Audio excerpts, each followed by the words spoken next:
বাড়িতে হঠাৎ কোনো গেস্ট এসে গেলে বা ব্রেকফাস্টে বা স্ন্যাক্সে এরকম একটা পকোড়া বানিয়ে নিলে খুব সুবিধে হয়। এখানে আমি একটা বড় সাইজের আলু গ্রেটারে গ্রেট করে অনেকবার জল পাল্টে পাল্টে ধুয়ে ভালো করে চিপে নিচ্ছি। এবার এর সাথে আরও কিছু আমি জিনিস অ্যাড করব।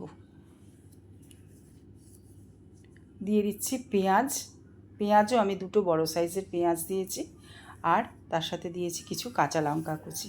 এটা শুধু পেঁয়াজ দিয়ে করলে পেঁয়াজই হয়, একটু আলু দিয়ে করলে জিনিসটা বাড়েও খেতেও ভালো লাগে। দিয়ে দিলাম অল্প নুন, আর দিয়ে দিচ্ছি এরকম ছোটো বাটির 1 বাটি আটা, আর দেব কিছুটা বেসন এর সাথে।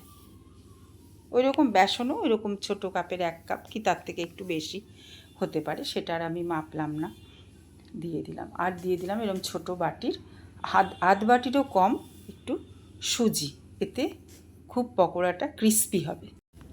মিশ্রণটায় দিয়ে দিলাম আন্দাজ মতো নুন আর কিছুটা পরিমাণ মতো জল।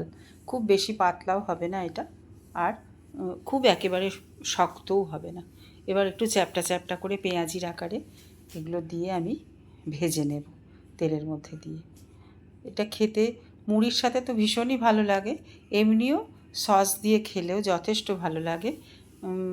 হঠাৎ কেউ বাড়িতে কোনো গেস্ট এলে তাদের দিলে এটা তারা খুব খুশি হয়ে খাবে। খুব ইজি, কম খরচে খুব ভালো একটা খাবার। পকোড়াগুলো আমার সব ভাজা হয়ে গেছে। এরমভাবে পকোড়া বানিয়ে খেয়ে দেখো বন্ধুরা, খুব সহজ পদ্ধতিতে খুব অল্প সময়ে খুব সুস্বাদু একটা রেসিপি।